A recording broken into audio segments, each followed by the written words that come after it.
हाँ, तो भाई cost of acquisition of unit acquired under consolidated scheme of mutual fund. Mutual fund की scheme की कंसोलिडेटेड उसमें अगर आपने कोई यूनिट अक्वायर किया है तो इस केस में क्या होगा, the cost of acquisition of the unit acquired by the assessee in consolidated scheme of mutual fund in consideration of transferred shall be deemed to be the cost of acquisition to him of the unit in the consolidated scheme of mutual fund। भाई तो मानेंगे आपने अगर किसी unit को transfer करके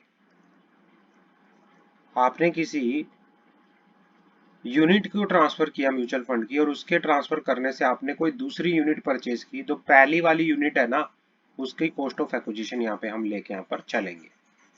उसकी क्या लेके चलेंगे, कॉस्ट ऑफ एक्विजिशन लेके यहाँ पर चलेंगे। Cost of acquisition of equity share receive at a time of conversion of preference shares. आपके पास इक्विटी शेयर्स आए और वो कैसे आए, on conversion of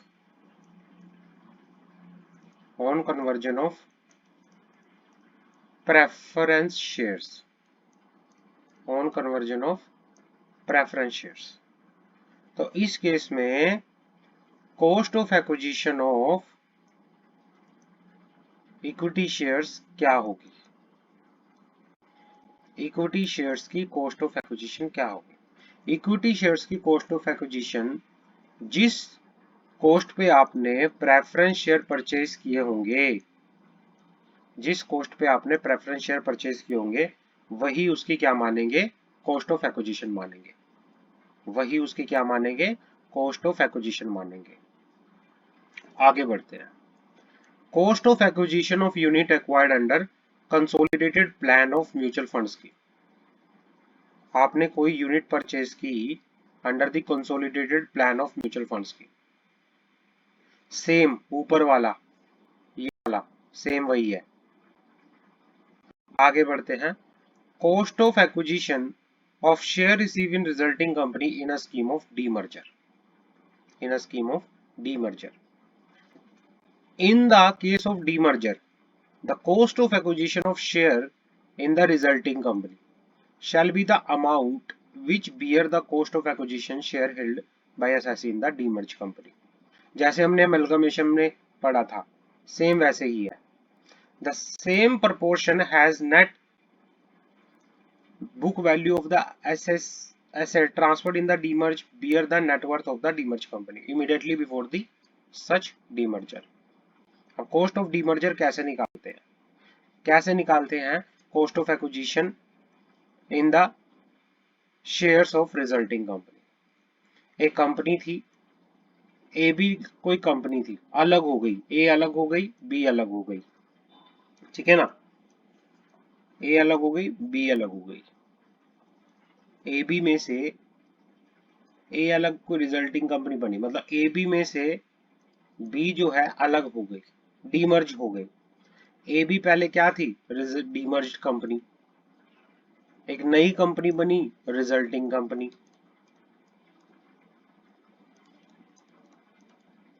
resulting company ने डीमर्ज कंपनी के शेयर होल्डर को शेयर इशू करे।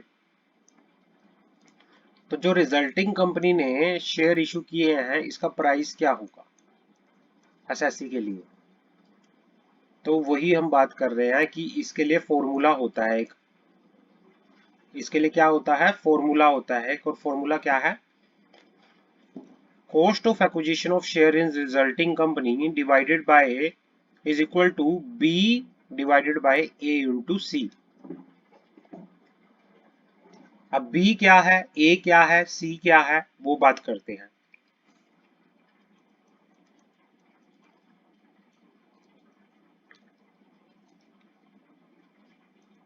Cost of acquisition, resulting company के शेयर्स की कॉस्ट ऑफ एक्विजिशन कैसे निकालेंगे, वो बात करते हैं। तो इसको निकालने का फॉर्मूला है, और वो फॉर्मूला है क्या, वो बात कर लेते हैं।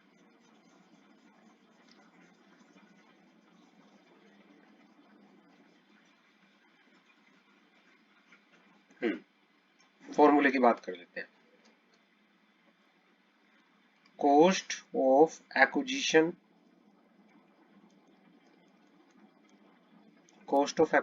of shares in resulting company कैसे निकालेंगे? तो इसका फॉर्मूला होता है B divided by A multiply by C। अब ये B क्या है, A क्या है, C क्या है?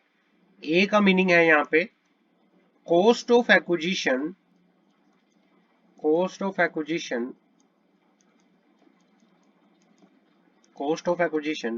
of share held in the demerged company।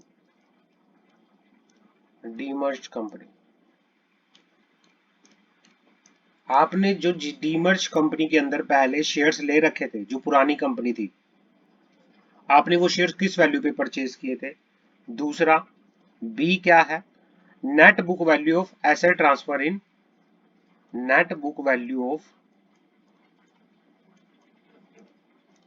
asset transfer in demerger। और सी क्या है? Net worth of demerge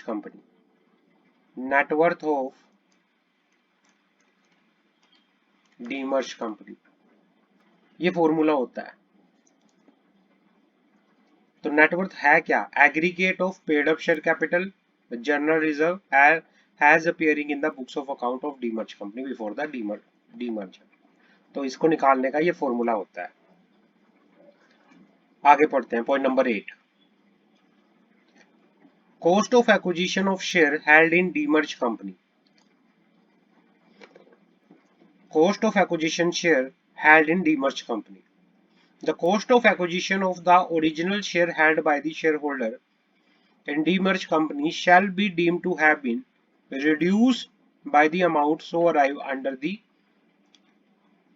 subsection 2C of section 49 2D। क्या कहना चाह रहे हैं यहाँ पर? Cost of acquisition of the share held in demerged company। Demerge company के अंदर जो शेयर हेल्ड किए गए हैं उसकी कॉस्ट ऑफ एक्विजिशन कैसे निकालेंगे? The cost of acquisition of original share held by the share holder in the demerge company shall be deemed to have been reduced by the amount so arrived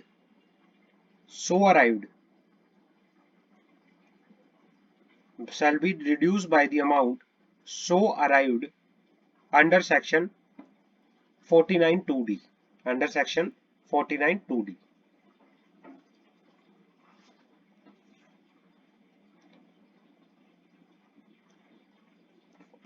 Cost of acquisition of property subject to tax under section 56 where the capital gain arise from the transfer of property which is subject to tax। The cost of acquisition of the property shall be deemed to the value taken into account for the purpose of section 46। उसकी value, उसके लिए valuation rules है। इनके लिए ना हम जो ये रेफर किए गए ना, इसके लिए हम रेफर करेंगे वैल्यूएशन। वैल्यूएशन आगे पढ़ेंगे हम क्या होता है। जो ये कह रहे हैं ना, अभी आपको समझ नहीं आएगा, जब हम वैल्यूएशन करेंगे तब आपको ये समझ आएगा। पॉइंट नंबर 8, पॉइंट नंबर 9, ये वैल्यूएशन में आपको समझ आएगा। Point number 10, cost of acquisition of capital assets being share in project referred to in 45(5)(a) where the capital gain arise from the transfer of capital asset share in the project in the form of land or building or both। ठीक है ना? referred to in section 45(5)(a) which is chargeable to tax under the previous year in which completion certificate for the whole or part of the project issued by the competent authority। The cost of acquisition of such assets shall be amount which is deemed as full value of consideration in subsection that is stamp duty। जो cost of acquisition जो होगा, stamp duty जो पे किए है आपने किसको issue करवाने के लिए? सर्टिफिकेट ऑफ कंप्लीशन को, plus cash consideration, stamp duty, जो कॉस्ट ऑफ एक्विजिशन होगा वो क्या होगा? Stamp duty plus cash consideration. However, और ये किस ईयर का लेंगे? जिस ईयर में कंप्लीशन हुआ project. However this does not apply to capital asset being the share in project which is transferred on or before the date of completion certificate. But ये किस पे अप्लाई नहीं होता? ये कौन से, ये सेक्शन जो है किस पे अप्लाई नहीं होता? कि भाई अगर आपने कोई बिल्डिंग को, किसी लैंड को कंप्लीशन सर्टिफिकेट से पहले ही, उसके इश्यू होने से पहले ही ट्रांसफर कर दिया है, तो वहां पे ये सेक्शन अप्लाई नहीं होता है। ये सेक्शन अप्लाई होता है कि जब आपने कंप्लीशन सर्टिफिकेट ले लिया और बाद में आपने कोई लैंड बिल्डिंग ट्रांसफर की, तो उसमें हमने क्या, उसकी कॉस्ट ऑफ एक्विजिशन हम किस दिन की लेंगे? जिस दिन आपको कॉस्ट ऑफ जो वो सर्टिफिकेट था इशू हुआ, उस दिन जो आपने स्टैम्प ड्यूटी पे किया है और कैश कंसिडरेशन पे किया है, वो हम इसकी वैल्यू लेंगे। Point number 11, cost of acquisition of capital asset which has issued by the assessee has an inventory. Cost of acquisition of capital asset which was used by the assessee has an inventory where capital gain arise from the transfer of capital assets which are used by the assessee has an inventory earlier before its conversion into capital assets. The cost of acquisition of capital assets shall be deemed to be the fair market value of the inventory. अगर आपने किसी inventory को, inventory क्या होता है? Raw material stock in trade, stock in trade,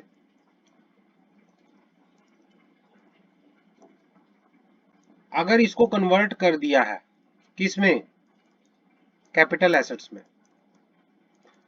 capital assets में, तो capital assets की कॉस्ट ऑफ एक्विजिशन क्या होगी वो बात करते हैं। कैपिटल एसेट की कॉस्ट ऑफ एक्विजिशन क्या होगी? जो कैपिटल एसेट की कॉस्ट ऑफ एक्विजिशन होगी वो होगी इसकी इन्वेंट्री की fair market value, fair market value of, fair market value of inventory, inventory की फेयर मार्केट वैल्यू। तो ये cost of acquisition in cases में ऐसे ऐसे निकालते हैं। आगे बढ़ते हैं। Year of chargeability as capital gain, किस ईयर के अंदर कैपिटल गेन चार्जेबल होता है under income tax act?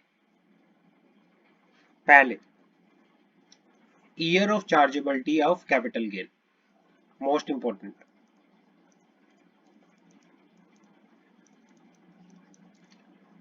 Capital gain chargeable in the previous year in which transfer take place, even if consideration is received or realized in a later year, some exception to the this rule. मतलब जिस year में transfer हुआ, chargeability कब होगी? Chargeability कब होगी? Previous year के अंदर, प्रीवियस ईयर्स, उस ईयर जिस ईयर में ट्रांसफर आपने कैपिटल एसेट को ट्रांसफर किया, transfer of capital assets,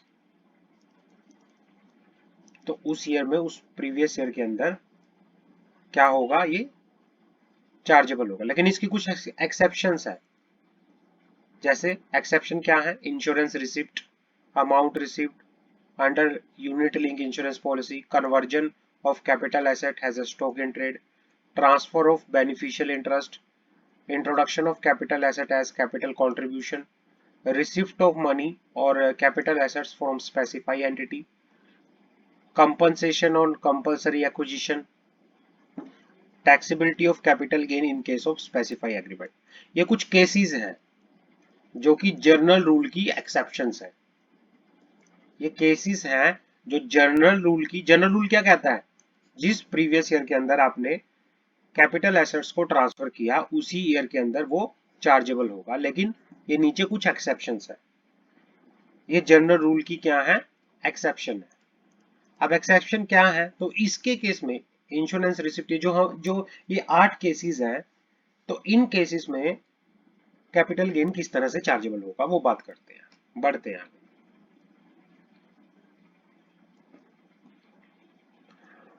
insurance receipt section 45 subsection 1A, when any person receive any at any time, कोई भी पर्सन रिसीव करता है at any time during any previous year any money or other asset under an insurance from an insurer on account of damage, destruction of capital asset as a result of flood, typhoon, hurricane, cyclone, earthquake, other confusion of nature, rights हो गया, कोई civil disturbance की वजह से, accidental fire एक्सपोजन की वजह से, action by the enemy और action taken in combating an enemy. अगर इनकी वजह से आपकी कैपिटल एसेट्स का, इन रीजंस की वजह से आपकी कैपिटल एसेट्स का क्या हो गया, डैमेज हो गया, है ना, और उस डैमेज पे आपको इंश्योरेंस कंपनी से इंश्योरेंस रिसीव हुआ, ठीक है ना, किसी प्रीवियस ईयर के अंदर। एनी प्रॉफिट, अब ये क्या लिख रहा है, एनी प्रॉफिट या gain arising from receipt of money other asset shall be chargeable to income under the heads of capital gain and shall be deemed to be the income of such person for the previous year in which such money or other asset was received for the purpose of section 48। वैसे क्या होता है, ऊपर वाले cases में क्या बता रखा है कि जिस ईयर में आपने जो कैपिटल एसेट ट्रांसफर की उस प्रीवियस ईयर के अंदर कैपिटल गेन में चार्जेबिलिटी होगी। लेकिन यहाँ पे क्या कह रहा है, अब यहाँ पे तो कैपिटल जो एसेट्स थी वो तो डिस्ट्रॉय हो गई, और वो डिस्ट्रॉय किस वजह से हुई, जो फ्लड आ गया, टाइफून आ गया, हरिकेन आ गया, राइटस हो गया, एक्सीडेंटल हो गया, कुछ भी, बट आपको इंश्योरेंस कंपनी से पैसा मिला। लेकिन जिस ईयर में वो पैसा, अगर आपको कोई प्रॉफिट हुआ है वो पैसा मिलने से, जिस ईयर में आपको वो मिला उस ईयर की जो एफएमवी होगी, मतलब इन विच मनी या asset was receive for the purpose of section 48, value of money, जो वैल्यू ऑफ मनी होगी या fair market value of the asset at the date of receipt shall be deemed to be the full value of consideration received or accrue as a result of transfer of capital assets। तो उस मतलब जो value of money होगी, जो अगर आपको money में अगर आपको पैसा मिला है तो उसकी वैल्यू, अगर आपको कोई दूसरी एसेट मिली है उस डेट पे तो उसकी फेयर मार्केट वैल्यू को आप वैल्यू ऑफ कंसिडरेशन क्या करोगे, कंसीडर करोगे, ठीक है ना। तो भाई रिमार्क्स की बात कर देते हैं, जैसे कंपनसेशन रिसीव ड्यू टू, अगर आपको किसी इंश्योरेंस कंपनी से कंपनसेशन मिला है किसकी वजह से, फ्लड की वजह से, हरिकेन, साइक्लोन, अर्थक्वेक, राइटस, तो सेल कंसिडरेशन क्या होगा, जो आपको कंपनसेशन मिला है और जिस ईयर में मिला है उस ईयर में यह टैक्सेबल होगा। Compensation receive for any other than any other reason is not taxable, अगर आपको किसी दूसरे रीजन की वजह से, इन रीजन को छोड़ के किसी दूसरे रीजन की वजह से कंपनसेशन मिला है, compensation received for other than any other reason is not taxable, it's not taxable। आगे बढ़ते हैं।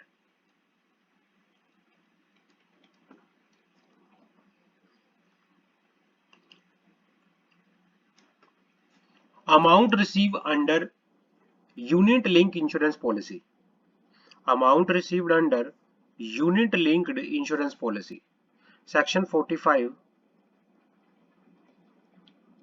1B, amount received under unit linked insurance policy, notwithstanding anything contained in subsection 1, where any person receive at any time during the previous year any amount under the unit linked insurance policy to which exemption under clause 10D of section 10 does not apply on account of applicability of the fourth and fifth proviso thereof, including amount allocated by of bonus on such policy, then any profit gain arising from the receipt of such amount by such person shall be chargeable to income tax under the head of capital gain and shall be deemed to be the income of such person of the previous year in which such amount was received। अगर आपको कोई amount receive हुआ है किसका, किसी unit linked insurance policy का। तो जिस ईयर में आपको ये रिसीव हुआ होगा, ठीक है ना, तो उस ईयर में ये क्या होगा, टैक्सेबल होगा, टैक्सेबल होगा। आगे बढ़ते हैं। कन्वर्जन ऑफ या treatment of capital assets as a stock in trade, most important, most important, most important. भाई कन्वर्जन और treatment of capital asset has a stock in trade. A person who is owner of capital asset may convert the same into stock in trade of the business carried on by him. As noted above, the above transaction is a transfer. अगर आपने अपनी capital assets को convert कर दिया है किसमें, stock in trade के अंदर, तो ये भी क्या माना जाएगा, एक ट्रांसफर माना जाएगा, ट्रांसफर माना जाएगा। तो इस केस में किस तरह से हम कैलकुलेट करेंगे, as per section 45 subsection 2 notwithstanding anything contrary contain in section 45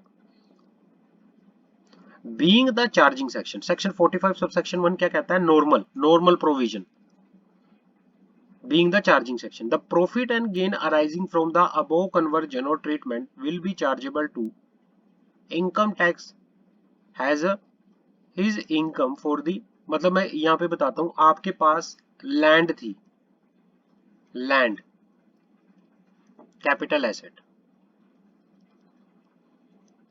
capital asset, आपने उस लैंड में क्या कर दिया, प्लॉट निकाल दिए, प्लॉट। अब आप इंडिविजुअली एक एक प्लॉट को बेचना शुरू कर दिया आपने अपने बिजनेस के लिए, इसको स्टॉक इन ट्रेड बना दिया, है ना, इसको क्या बना दिया, स्टॉक इन ट्रेड। तो इसमें ये एक तरह से क्या माना जाएगा, आपने कन्वर्ट कर दिया है तो ये ट्रांसफर मानेंगे हम। और कैपिटल गेन के अंदर इसकी जो टैक्सेबिलिटी है वो कैसे करेंगे वो बात कर लेते हैं। As per section 45 subsection 2 notwithstanding anything contained in section 45 being the charging section, profit gain arising from above conversion या treatment will be chargeable to income tax as a income of the previous year in which stock in trade is sold or otherwise transferred by him, or for the purpose of section 48 the fair market value of the asset on as on the date of such conversion or the treatment shall be deemed to be full value of consideration received as a result of transfer of the capital asset। भाई क्या है, income arising from stock in trade, business income कौन सी होगी, capital gain क्या होगा वो बात कर लेते हैं। इसके अंदर बिजनेस इनकम भी है और इसके अंदर कैपिटल गेन भी है। जो आपने स्टॉक इन ट्रेड को सेल किया वो आपकी बिजनेस इनकम है। अब बिजनेस इनकम कैसे निकाल लेंगे वो बात करते हैं। Sale price of stock in trade minus FMV at the rate of conversion. भाई जो आपका सेल प्राइस था स्टॉक इन ट्रेड को, जिस प्राइस पे आपने सेल किया, और कन्वर्जन के टाइम पे जो उस एसेट का एफएमवी फेयर मार्केट वैल्यू था वो, उसको अगर उसमें से माइनस करेंगे तो आपकी बिजनेस इनकम आ जाएगी। और कैपिटल गेन कैसे निकालेंगे, FMV on the date of conversion, जो ये एफएमवी है ये कैपिटल गेन के अंदर सेल कंसिडरेशन बन जाएगा कैपिटल एसेट का, माइनस करेंगे इसमें से cost of acquisition, cost of improvement, जो आपने स्टार्टिंग में कैपिटल जो लैंड परचेज की थी ना वो कॉस्ट ऑफ एक्विजिशन आ जाएगी, और दोनों के दोनों क्या होंगे, चार्जेबल होंगे इनकम टैक्स के अंदर। समझ आई। आपने क्या किया, आपके पास लैंड थी, जैसे हमारे एग्जांपल है, आपके पास क्या थी, लैंड थी, ये आपकी कैपिटल एसेट थी, कैपिटल। आपने इसको क्या किया, प्लॉट काट दिए इसके अलग अलग और इसको आगे बेचना शुरू कर दिया। अब बिजनेस इनकम आप कैसे निकालोगे, मान लो जिस दिन आपने कन्वर्ट किया उस दिन इसकी वैल्यू थी 5 लाख की और आपने स्टॉक इन ट्रेड को बेचा 6 लाख के अंदर। बिजनेस इनकम कैसे आएगी, 6 लाख माइनस 5 लाख, 1 लाख रुपए की बिजनेस इनकम आ गई।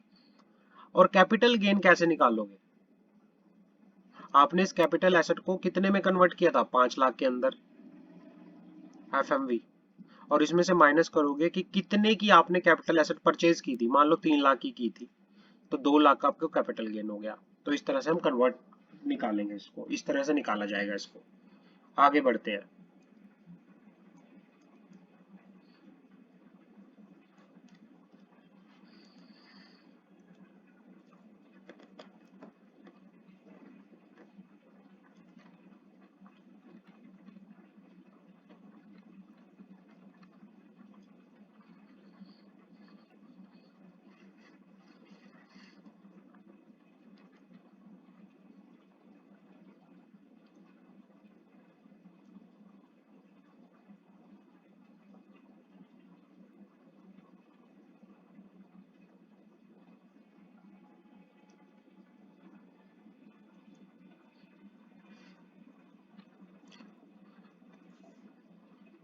Transfer of beneficial interest in any security as per section 45(2)(a), where person has had any time during the previous year any beneficial interest in the security। किसी person का किसी company की security के अंदर beneficial interest था। Any profit or gain arising from transfer made by the depository or the participant of such beneficial interest in respect of security shall be chargeable to the tax as the income of beneficial owner of the previous year in which such transfer took place and shall not be regarded of income of the depository who is deemed to be the registered owner of the security by virtue of section। हमने ये बात की है कि depository क्या होता है, company का रजिस्टर्ड ओनर होता है। अगर आपके शेयर डीमैट फॉर्म में है ना, डीमैट फॉर्म में है, तो डिपॉजिटरी क्या होता है, रजिस्टर्ड ओनर होता है, रजिस्टर्ड ओनर। और बेनिफिशियल, मान लो आपके नाम पे मिस्टर एक्स के नाम पे शेयर है, उसके डीमैट में शेयर है, वो उसका बेनिफिशियल ओनर होगा, बेनिफिशियल ओनर होगा। मान लो डिपॉजिटरी ने कोई शेयर जो थे कंपनी के वो ट्रांसफर कर दिए, ठीक है ना, मिस्टर एक्स के शेयर्स को ट्रांसफर कर दिया। तो क्या हुआ, जो इनकम होगी वो किसके हैंड्स में टैक्सेबल होगी, मिस्टर एक्स के, क्योंकि वो बेनिफिशियल ओनर है। जो भी प्रॉफिट जब भी उसने शेयर वो करेंगे, ठीक है ना, जो अमाउंट उसको मिला तो वो क्या होगा, टैक्सेबल होगा अंडर कैपिटल गेन। जिस दिन उसको अमाउंट मिलेगा वो टैक्सेबल होगा। Introduction of capital asset has a capital contribution. Introduction of capital asset has a capital contribution, ये पढ़ते हैं। Where person transfer capital asset to a firm, association of person, body of individual।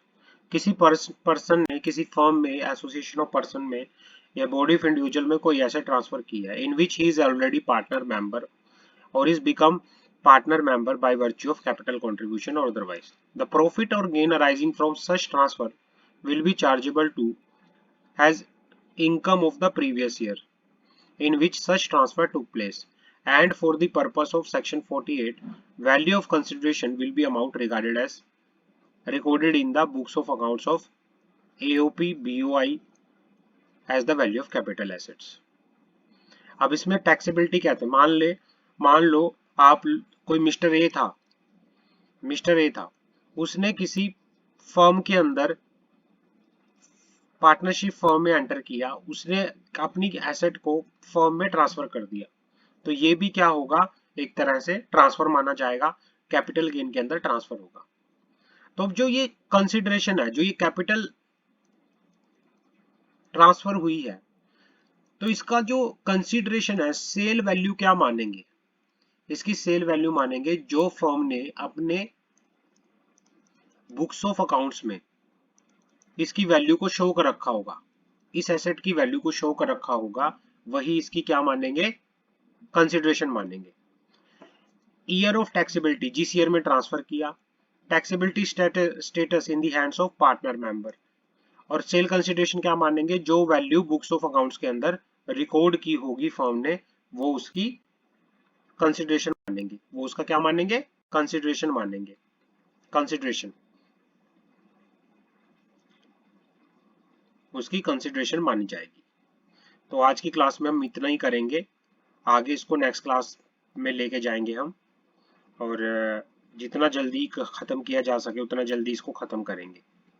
तो आज की class में इतना ही है। Thank you so much. अगर आपको यहाँ तक समझ आया है, इसको अच्छे से पढ़ लेना, और बहुत इंपॉर्टेंट कंसेप्ट है ये, इसको अच्छे से याद करना, पढ़ना क्या है क्या नहीं है।